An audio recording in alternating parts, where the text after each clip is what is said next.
চিটসান্না public স্কুলে দ্বিতীয় শ্রেণীতে পড়ি।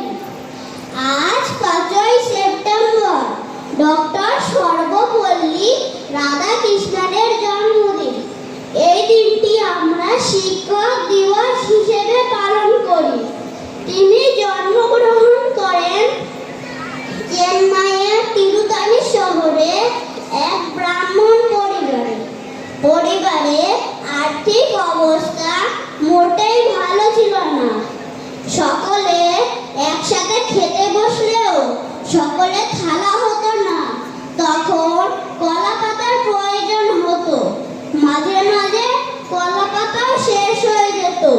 তখন মেঝে পরিষ্কার করে মেঝেতে ভাত খাওয়া হতো।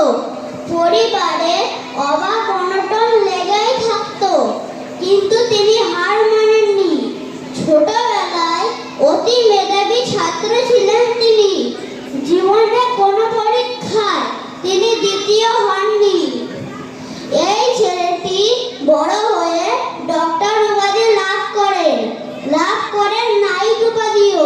ভারতের সবচেয়ে বড় সম্মান ভারতরত্ন উপাধিতেও তিনি ভূষিত হন।